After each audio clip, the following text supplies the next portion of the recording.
housing deficit in the country continues to increase, with many people lacking access to affordable homes.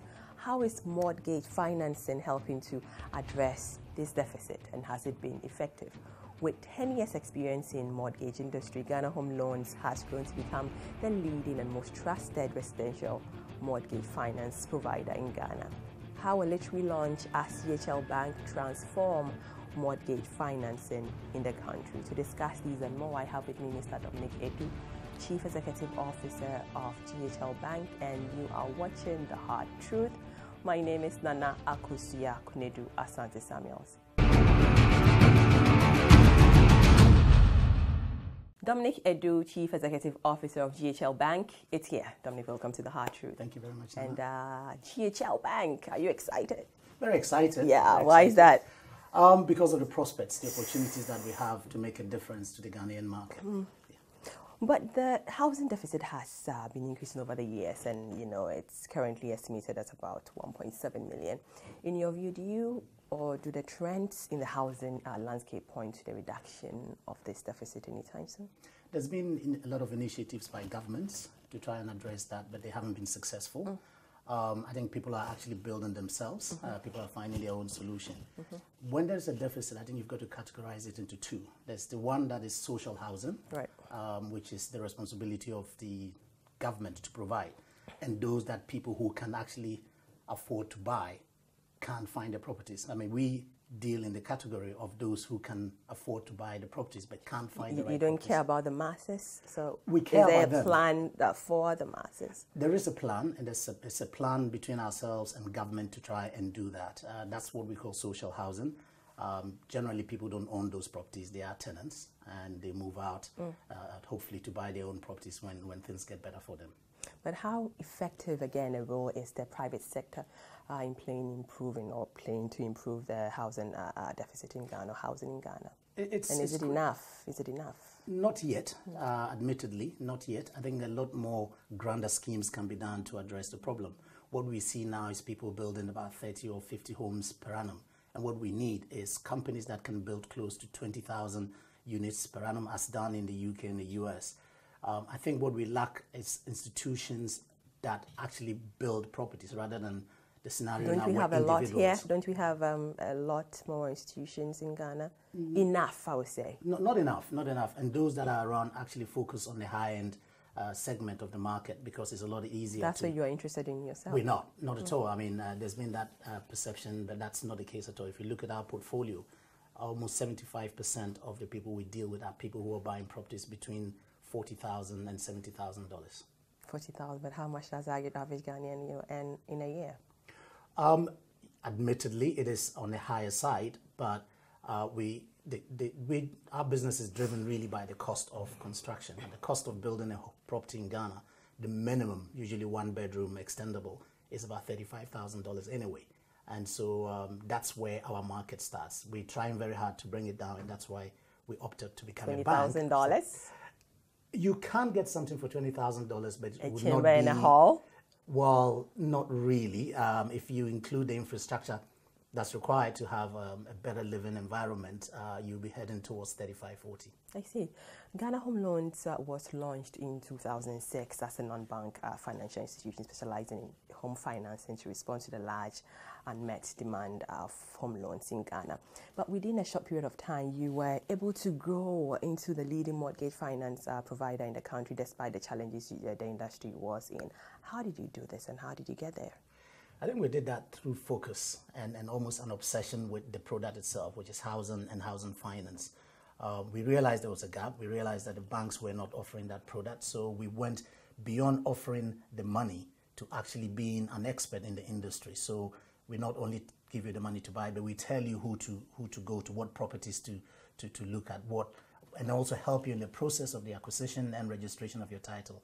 So we went beyond what the traditional banks were doing, which was just to provide the money, to actually even go as far as funding developers for them to build properties, the appropriate properties. And for us, the appropriate is the range that I mentioned earlier, between $40,000 and $70,000 per unit. But do we understand, do Ghana understand mortgage financing? Do we get that? Is there much education on that? Surprisingly not. And that's why, as a business, we effectively had every Saturday, since we started, we've had every Saturday provided staff in our offices for those who need to understand or who want to understand what a mortgage is to come and educate themselves.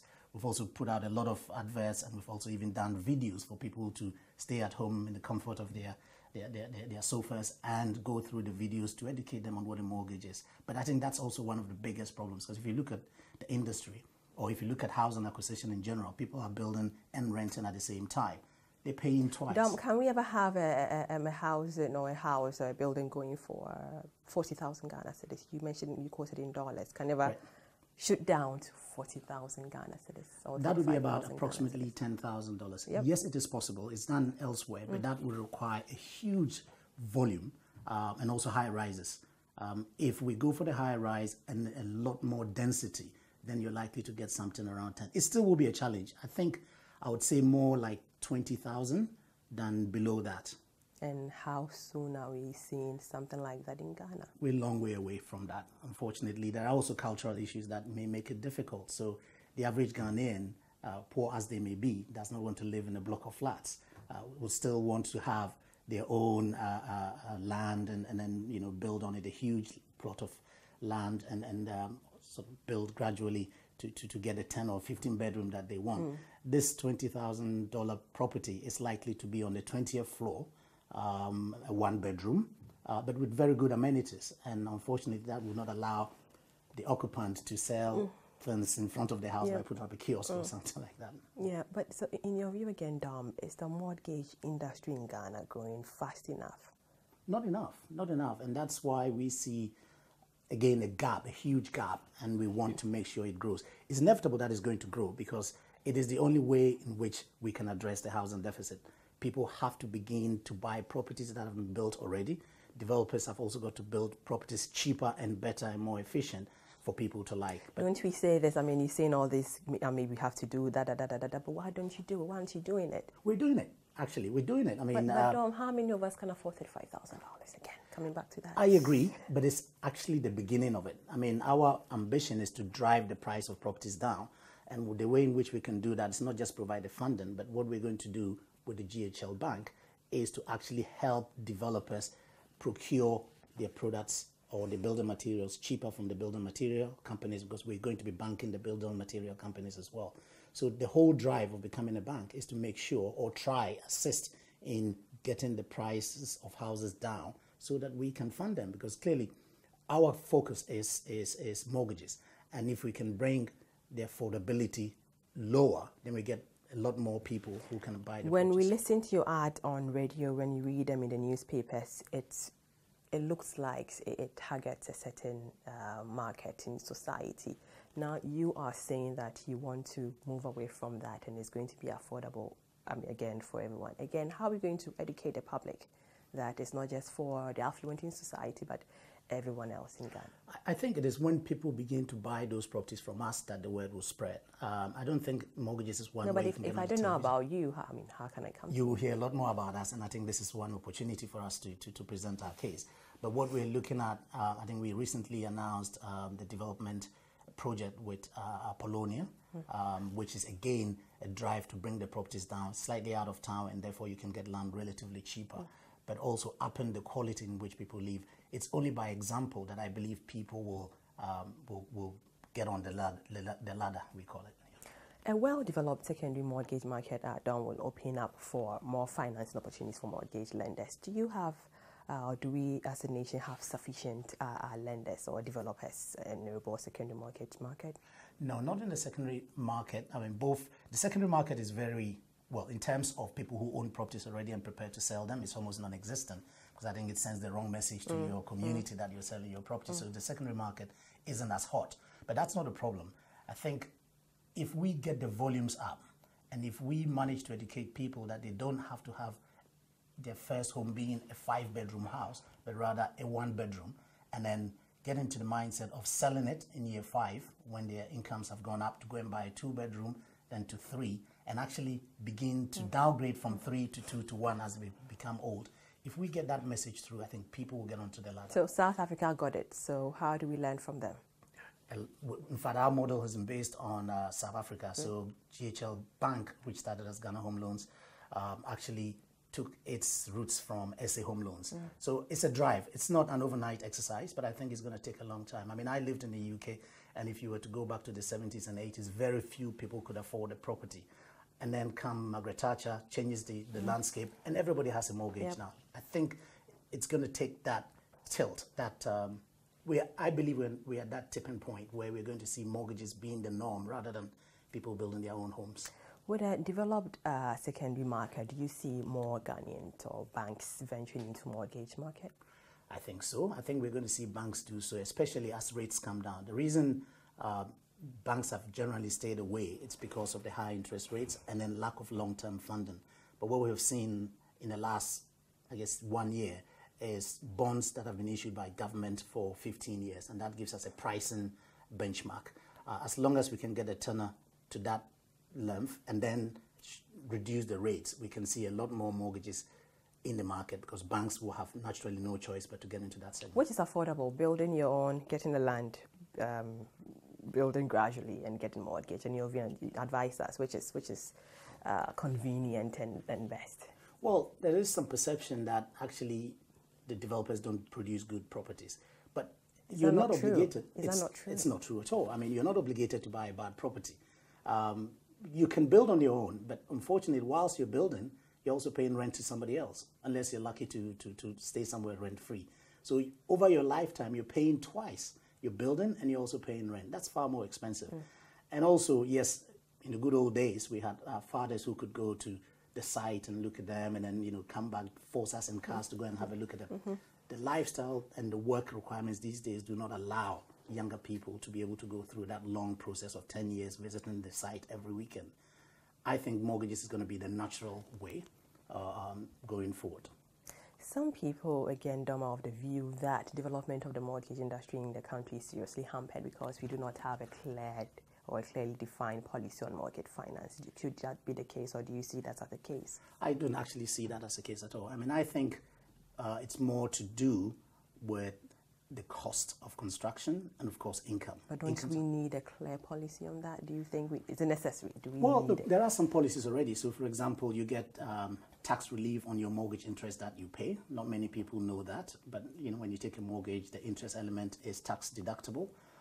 There has been policies around the developers being given some waivers on taxation. There are several of them. I think the biggest problem has really been the lack of institutional developers, people or companies that set themselves out to develop thousands and thousands of units as a business. Some have done, and they're very successful, so I can mention Def Trago, for example. But we build the houses nice. They are empty. They're not, actually. Really? The apartments in the airport areas are empty. The low-income properties are not empty. They're fully tenanted. I see. But how do we, again, create that enabling environment and conditions for increased access to mortgage in the country? Simple. Rates must come down. The cost of finance must come down because we have to go and raise money to on-lend. If the cost of raising money, for example, government treasury bills now at about 19%. Now, if we go and borrow at 19%, and there will definitely be some margin over that. So let's say we borrow at 21%. We have to pay the cost of running the business, and we've got to be profitable. So we'll end up lending at about 25%. Now, at 25%, affordability is an issue. If that 25% were to come in at about 10, 12%, that's almost half what somebody has to pay. We've been there before. We were there, I think, in the late 2000s, and I can see a drive towards that now. 20% or 10%? 10%. It should be possible. Again, the mortgages in the UK were between 15 and 17%, but as the pool grew larger, it came down to what you can get now, which is about, say, 3 to 5%. You can wait. But according to the Vice President, Dr. Adu, he said that Ghana has the highest mortgage income ratio in the world.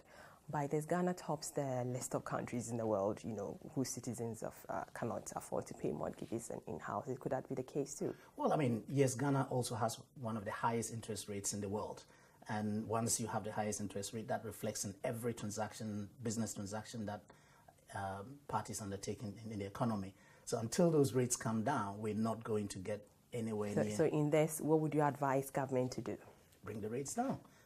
Is it simple? I mean, from you being a banker and a finance person, is it simple bringing the rates down? Well, I mean, it's not simple. I think if that had been simple, it would have been done. But government is the largest borrower. And if they borrow at a certain rate, it sets the trend for everyone else to follow. So lesser borrowing, which obviously is going to be very difficult given where the finances are.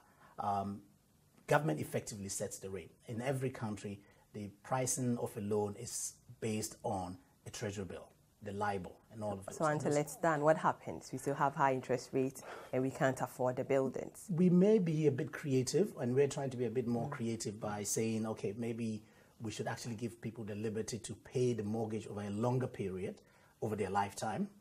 Whenever they have some spare money, they pay, rather than going by the traditional route of 15 years, such interest rate, and then you've got to pay us over that period. Dom, educate me. So I take a mortgage of $40,000. I pay, we talked about 10% now. So 40,000, how much is 10% of $40,000? That's about $4,000. Right, $4,000. Yeah. So you're going to spread 36,000 over 15 years. Great. Fantastic. We'll be right back.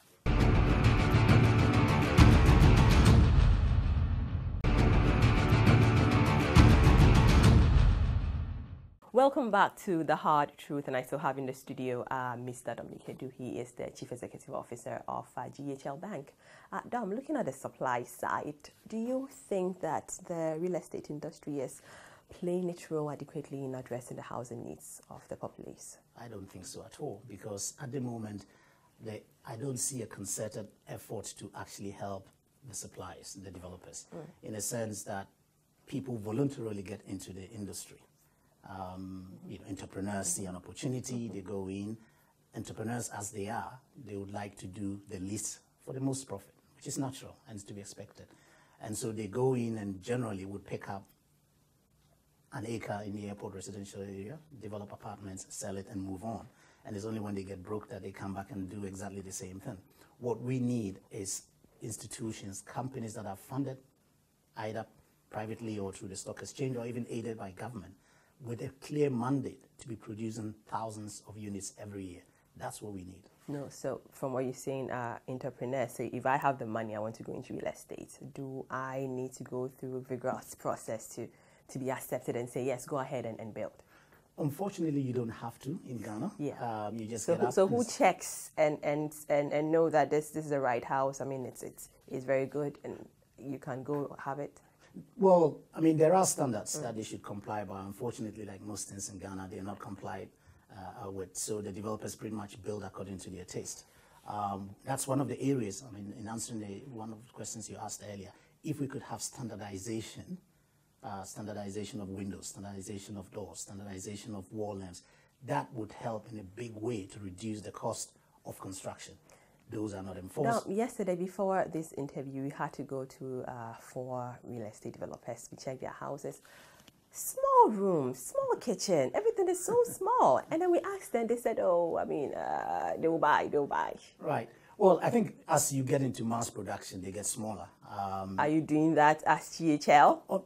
Well, because we're not a developer ourselves, but we're funding, and we're quite happy to let that happen. But don't you, I mean, you do check, I mean, this is too small, or you just give money and then you do whatever you want to do? I think Ghanaians are used to huge spaces. Of course. But I think as we progress, that's not going to be available, unfortunately. And that's what I mentioned earlier, that we have to get used to living in apartments, in huge apartments, where you have I mean, what more do you do in your bedroom than to lie in your bed? But you don't want the walls crashing down on you. They never will. In fact, if they're solidly built, I think so. I think generally the average spatial requirements of a Ghanaian is much larger than the norm. And in every country, we see that as they progress, and as land becomes more expensive, it gets smaller and smaller and smaller. So what you've seen is the trend, unfortunately. So it's going to get smaller? Well, relatively. Brace yourself. It's a relative concept. Yes, but definitely what you're seeing, these huge houses, you're not going to see them in future. And you can see that even in the airport residential area where an acre of land is occupied by an old lady, and then suddenly it's bought and there are about 40 units on it. But I mean, you see some of the properties at airport and A neighbor can just shake up a neighbor and then, hello, good morning, how are you? So it's so close and so packed. Well, if we don't do that, then we'll continue to make affordability an issue. I mean, I think the Europeans have gone into terraced houses, not because they don't have the same taste and requirements, but if you really want to afford a property, then you've got to live with that density, unfortunately. Again, what role should government play in making it more accessible to the market? Government can play a role in standardizing. I mentioned earlier the enforcement of the building code. That's been there for a very long time. It can be updated. Government has to fund. Government has to find a way of raising funds, either by a certain taxation on stamp duty for registering your title, or as they did for the National Health Authority, you know, a certain percentage of VAT goes to them.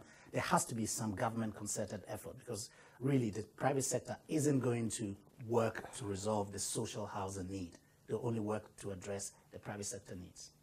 Having acquired a banking license, Ghana Home Loans recently relaunched as CHL Bank. What does this mean for the company and its clients? Well, okay, so if you go back to when we were Ghana Home Loans, all we could do was to provide a mortgage to somebody, and that person banked with another bank. So they got their car loan from a competitor bank. They got their funeral loan from a competitor bank. So we were holding the largest asset that an individual has, but all their transactions were with other banks who did not see the entire finances. By being GHL Bank, we will be able to provide not just the mortgage, but the entire financial needs of that person.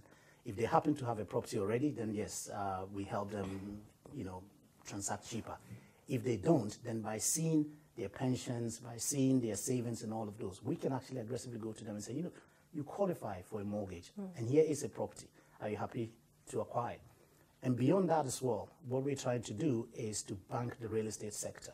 So when a developer is going to build a property, they're buying the cement, they're buying the iron rods from companies that are with us. We would see the entire chain and try to build in some efficiencies, lower cost of transaction, and hopefully that will lead to a lower cost of developing the property. Dom, some people have started expressing fear that now that you're a bank, your desire to develop other general banking service will have a negative effect on the provision of mortgage project. How true is this? I don't think so at all. I mean, look, there are, 34 banks, and we have managed to claim a certain corner for ourselves. We will make sure that we protect that corner. We're not going to be doing what everybody else is doing. I don't think strategically it makes sense for us to shift away from the mortgage, which is a product we're known for, that we're good at, and we're very close to the industry in particular. We're not going to let go of that advantage. In one of your articles titled The Complex Challenge of Building a Home Loan Market in Ghana, you indicated that the reasons why GHL chose a non-banking financial institution status over a banking model was because of the lack of long-term savings in Ghana needed to provide long-term home loans. This hasn't changed, has it? It hasn't, but it's beginning to change a little bit. As I mentioned, the issuance of the bonds, the 15-year bonds, and also the landscape has changed significantly. So there was a time when there were no private pension funds. Now they are there. They are, I'm talking about the pension fund managers like Petra and Universal Pensions. These have created a pool of money that are long-term. So if you start saving with them, let's say at age 20, you're going to be saving with them for the rest of your life. So they are forced now to get into long-term assets, long-term investments, and the mortgage is the longest tenor that you can ever get. So I think the landscape has changed a little bit from when that article was written. We're beginning to see an interest in longer-term paper or investments than we've seen in the past. But how do you intend to address the disconnect between the long-term nature of mortgage investment and Ghana's mostly short-term deposit structure? You're not going to get it fully matched, but over time, although it's a short-term, there is some sticky amount that stays at the bank. Short-term as it is, but there's some sticky amount, and those can be done. But of course, it's not just that. I mean, we also intend issuing longer tenor bonds ourselves to fund that. And if those longer tenor bonds are traded on the stock exchange, then yes, people can buy them as short-term investments and sell them to somebody else who will pick it up within the short term as well. So you can then, over time, create a long-term product, a true series of short-term transactions. I see. But the vision of GHL Bank is to be the foremost bank for wealth creation. What will this vision entail, and what will be the benchmark for the measurement of the vision? I think the vision would be, or the benchmark or the KPI would be that if you bank with GHL Bank, we have a 360-degree view of your finances and therefore can offer you cheaper products, relevant products, aggregated such that your wealth grows. So one of the products that we're really trying to look at is one that aggregates your liabilities and your assets so that you pay lower interest on your loans. There are several things that we're trying to do. I think I will not reveal this on television for the competitors to pick it up. So how much interest rate are we talking about here? Interest rate? I'll have to come back to you on that because we're computing. Ghana is less than we should know. Well, look, I don't think we're going Averagely, if you can't tell me the exact amount. Look, we're looking at somewhere between 20-25%. And what is the current interest rate elsewhere? Well, a lot of them are in their 30s as well. To 20-25%. 25% plus. It can't come down? As much as possible, we'll bring it down. But what kind of product, again, Dom, are we looking at or should we expect from GHL Bank? Okay, so the mortgage is the core product. There's absolutely no doubt about that, and varieties of it. So not just the straight jacket mortgage that we've been doing in the past. I hinted earlier that we'll do something called Save to Buy. So a Save to Buy product is one that allows you to start saving much, much earlier, save enough deposit. Even if it's not enough deposit, it allows us to see your savings habit and therefore your ability to pay habit, and we shall push the products to you. That's going to be a core product that we're going to offer. We're also going to allow people to buy a property. We've realized that not many people have stable income, predictable income. The economy has a lot of self-employed people whose incomes are lumpy. So we're trying to introduce a product where, yes, you move into the house and you pay us as and when your finances get good over a longer tenure period. We're doing a lot of innovation that would reflect in the mortgage being our core product. Beyond that, as I mentioned earlier, we need to make sure that we understand the totality of a person's finances and then tailor the products that we offer to them as an individual rather than having a mass product on the market. Moving into the banking space, what do you see as the greatest challenge you have to deal with as a bank?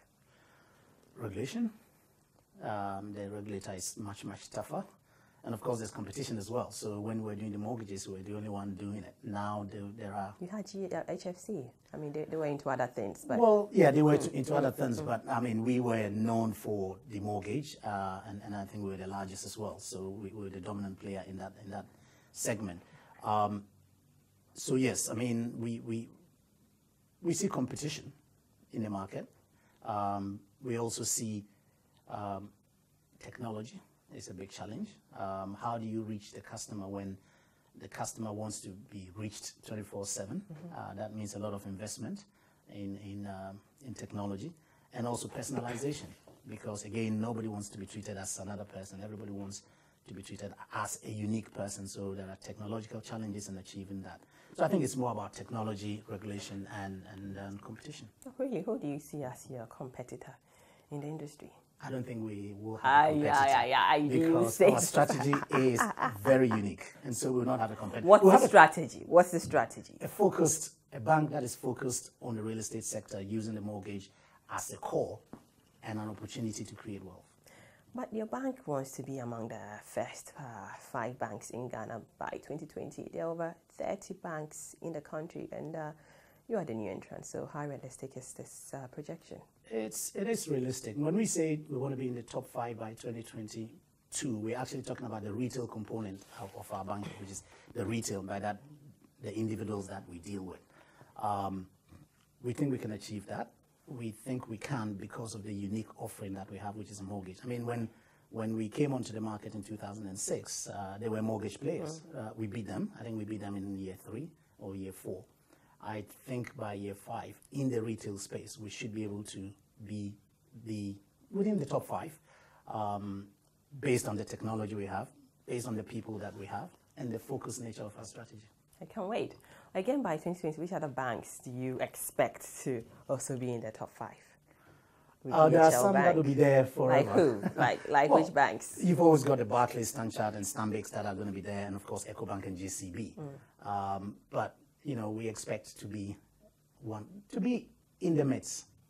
But what do you make of regulation of the banking sector? Do you think that the regulatory regime is strict enough, or it's not? It's becoming stricter. Admittedly, I mean, if you look at some of the failures within the banking sector and within the microfinance sectors, then you can't say it was a very strong supervisory function. But we've seen a lot of changes coming, personnel, new people, and I guess that's a challenge. Forced. Yeah, I mean, you know, we have to. I mean, the central bank has set up, so we've seen a lot more queries, a lot more information requirements than we've seen in the past. So I think, and globally, that's the trend. Compliance and regulations are the biggest things that banks face, and I think our people have woken up to that as well. Some banks in the industry usually struggle to meet the minimum capital requirements of the central bank. How strong is your capital base? We're very strong. We brought in the cash. We didn't revalue any assets. We brought in cash to reach the first 20 million that was required. And we expect to do the same in 400 million? We will, absolutely. That's the minimum. So what's the highest? I mean, how much is it? How look, much is the capital base? Tell us. We are a startup bank. We're a startup bank. So what we need to do is to use the 400 million before we look for some more money. There are regulations around how much you can grow your balance sheet based on your capital. Once we get to the stage where the 400 million has been utilized, we will bring in further capital. We're very ambitious. We're not here as an over. Look, we're doing mortgages for 20 years, right? So that means we have a 20-year view of our business. But who are your shareholders or stakeholders? Okay, the founding management team, which is myself and my two colleagues. And who are they? Kuju Adu and Elisa Tekwe are the two partners. The three of us founded the business. We've gone through a series of shareholders. So we started with the IFC and then the FMO, which is the Dutch Development Finance Institution, and Standard Bank. Over time, as the business grew and the priorities changed, we brought in other shareholders, and the largest shareholder now is Abraj. How many percent? About 70%, and they run a $10 billion fund. I see. So, yeah. So are you going to buy them out anytime soon? We would like to. We would like to, and I'm sure they would want to exit as well. And we're hoping that when it comes to that time. Oh, you don't have a good relationship with them? Why did you want to exit? exit? Because they're a private equity fund. They have an investment horizon. They're not Ghanaian, so they have an investment horizon. And at that stage, we will make sure that Ghanaians have the opportunity to own some of the GHL Bank. Dom, during the launch of the bank, you stated that as a universal bank, you're working with government and building partnership to make mortgages affordable by creating the environment for homeowners to make it much easier. In what form will this partnership take? And what is the response of government? Is it positive so far? It's positive. So we're in talks with the Minister for Housing and Waterworks and Housing, I think is the title. We have meetings, and the intention is that by partnering them, and that partnership will take the form of, for example, some subsidy to the ultimate buyer, or subsidy to the developer. One of the two has to give, or both actually, which would be more preferable. So we would work with them. We will guarantee the provision of the mortgage part of it, as well as the construction funding. So for the first time, you're getting a bank that is prepared to lend to the supplier of the property, and at the same time offer funding for people to buy those properties as well. So that's the big game changer in the market. So how positive is government? Government is positive. I mean, I think there's pressure on government to deliver some homes. I mean, they've tried. I mean, I think over the last 10 years, there's been some concerted efforts to address the housing deficit. Unfortunately, the properties have not all been completed by the time there's a change in government, and then they get left. And we're quite happy to partner with government to complete those properties and to sell them as well. And have you had that conversation? We have. Okay. We have, yeah, and it's ongoing. Good. But GHL signed a partnership with Apollinaire. We talked about that. How is the project now? I mean, are we nearing completion? It's up and running. I think in its entirety, it's probably going to take about 5 to 7 years, because we're looking at building about 2,500 homes. And if that is successful, we intend replicating that with about 4 or 5 other partners around all the arterial roads of Accra, and of course to go to the regions as well. And which income groups are we targeting with these homes? And low income, the lowest possible income that can afford a property. But really for $40,000. Well, look, I mean, there are several factors, because what we don't want to do is to provide a home that's not comfortable to live in, an environment that's not comfortable to live in. Yes, you can have a $10,000 home in the middle of nowhere with no electricity, with no water, with no roads, and all of that. We don't want to be associated with that. We want to make sure that the people we're targeting, which is the young, our target group is really between the ages of 28 and say 40. They want to live in a decent environment where the water runs, where there's electricity, where the roads are tarred and the gutters are covered. That's what we want to be associated with, and unfortunately that comes at a price. Again, the masses, the Apollonia and GHL, it's expensive. So again, I haven't had that how feedback. do we really? I haven't had how that much feedback. is the land in Apollonia? Well, In dollars, 30,000 and above. not really. You could get some cheaper. Like how much? I think you could get some around 15 to 20,000. No, And we can give you a mortgage to buy it as well. Right, but my concentration is on education. How are we getting the masses to get the message? It is very difficult. We've invested a lot in education. Are we doing it right? Are we doing the education right? For our bit, we think it's right. And in fact, that's why we welcome a lot more players in the industry, not just GHL Bank. Because if everybody is educating their segment, then hopefully everybody will get to understand it. But what we have found is that even when you tell people that it is possible to get a mortgage, they still doubt it unless somebody they know has actually gone through the process and recommends it. So you're probably going to see a lot more advertising on people who have been with us on the journey for the last 10, 11 years going forward. We'll be right back.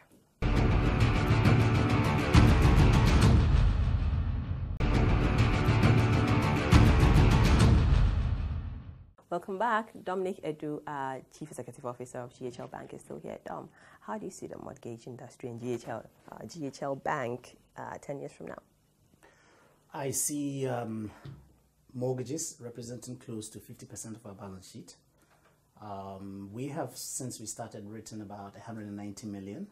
We're looking, now that we have an enlarged balance sheet because of the capital call, we're looking at our portfolio growing to about $500 million by 2022, 2023.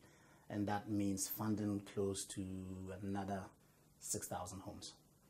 I see, but we've had a government, I think, 10, 11 months now. From where you sit, what is your own assessment of the government so far? From the perspective of our industry, or mortgages in particular, I think they've done very well. The rates have come down. They've increased the tenor. In the past, the longest dated paper was about 5-7 years. That's been increased to 15 years. And the message from there about getting the economy right, which is bringing the rates down and then getting the tenor, is exactly what we need for a viable mortgage market. So far, so good. But you have clients who work like myself, and what are some of the complaints? Do you hear positive? I mean, the government is doing well, apart from your business rates going down. Generally, how would you assess I think we it? can tell how the economy is going by the performance of our loans, especially because of the mortgage aspect of it, and every month people have to pay. There's been a relative stability in the currency, so that's been very useful for people servicing their loans with us. Overall, things have stabilized, and I think it is more compared to, say, the later part of last year where the exchange rate was running, inflation was running. What we've seen is better numbers coming out from the public and also feedback from our customers. So I think overall, yes, but you can never say the government has exceeded expectation. We have got to create expectation for people to perform. So I think yes. But you sound quite excited with a reduction in interest rates. So I'm assuming you have a very good relationship with this current government. How is your relationship with the old government? Well, we have a neutral relationship with every government. I mean, we're a business and we focus on our business. We engage every government constructively because their policies impact on us. So we try to speak to all the people that we know and make sure that policies are directed towards making housing affordable. That's really our mission, and therefore we engage constructively with all the governments. I'm not sure your sole aim is to have affordable homes for people, but you want Ghana to prosper. Government has introduced several interventions. Most people, civil society groups, are saying, we'll halt some of it, do it in bits. What's your take on that? They want to do everything at the same time? Not at all. I don't think so. I mean, clearly we're limited by money. A government's ability to spend is related to its ability to raise money.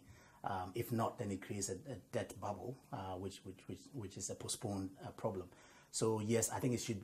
I'm a gradualist. I don't believe in an overnight revolution. I mean, that's why we took. So is a government rushing to implement everything now? Is that what you think? I wouldn't say there's a rush to, but yes, a lot of social policies are coming through that have got to be funded, and I'm not very clear where the funding is going to come from. But yes, I mean, if you look at the dire needs of society, then yes, certain social policies have to have the priority over maybe investment in the long term. But it's balancing the two that's difficult. I don't think they're in a haste, but certainly in terms of words, they're in a haste. But I think in terms of action, they will definitely take a gradualist approach. Do you support free SHS? Yes, I believe in education. I believe education makes a significant difference to a person's life. It's done that to me, and so I don't see why not. So you had a free education? I was lucky enough to have free education, free university, and everything in the UK. So, okay. So, but in a developing country where we don't have the resources, and you think it's okay to? Well, I mean, I think it's a matter of priorities. We do have the resources. It's what you prioritize to spend it on that's important, and I think education is very important. Christmas is around the corner. What should Ghana expect from GHL?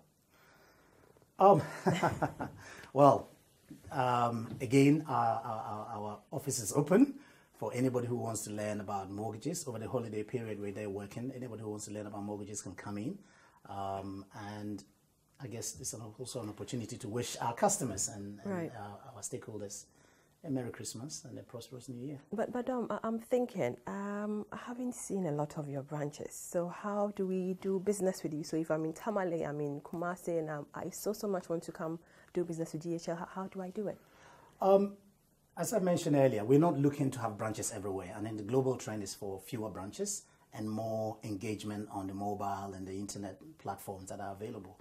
That's the way we choose to. But as traditional as we are, we appreciate buildings, we appreciate that. Going to see my RM and going to see my manager. The RMs will be available. The RMs will be available. They'll be going out to see the clients. But again, we have to bring the cost of banking down and pass that on to the consumers, the customers. So you're saying we won't see much more branches? No, we're not going to roll out branches. We will have branches in the significant centers. So, where? Well, we have one in Accra already. We'll have one in Tema. We'll have one in Kumasi and Takoradi. And is it enough? The target group that we have, as I mentioned earlier. Target group. You said it was for everyone. Everyone between the age, our core customers between the age of 29 to about 48. That's the person who's looking to buy a property. So how do we get to number 5 if you're not visible enough, if you're not getting deficits, if you're not making lots more money? So how do we get to number 5? The mobile phone companies have come to have more customers than the banks put together. So it's a technology platform that we deploy that's important, not so much the bricks and mortar. So how are we going to educate them again to get that? It's a gradual process. We're not in a hurry. People will understand the way we operate. People will see the benefits of banking with us because we've been able to reduce their fees and charges by having fewer branches, and they'll gravitate towards us. Finally, how do we, if I'm with, say, Fidelity Bank, convince me, I want to come to GHL Bank. What is it? What makes you tick? Why should I switch banks and come to your bank? Well, there's been a lot of research about why people will switch banks, and I think it's about service, not so much pricing. Try our service, our turnaround times, our error rates, and just the pleasantness in engaging with our staff, and that will make you switch. Is that enough? Not enough. Our core product, because everybody aspires to have a home. And if we make it easier than any other bank for you to acquire that property, you come to us. Yeah. Thank you so much. Thank you. Thank you for your time. The hard truth. Dominic Adu. Dominic, do you have a middle name? Dominic Kwame. Something? Great. Dominic Kwame Adu is the Chief Executive Officer of GHL Bank, and he's been our guest on the show. Thank you so much for coming. What's your take on the mortgage industry in Ghana? Send us your comments on our social media pages on your screens right now. You've been watching The Hard Truth. Catch a repeat of the program tomorrow. It's at 9 a.m. to 10 a.m. Merry Christmas to all of you and happy holidays. My name is Nana Akosia Kumigwa Santos Samuels. Good night. Bye.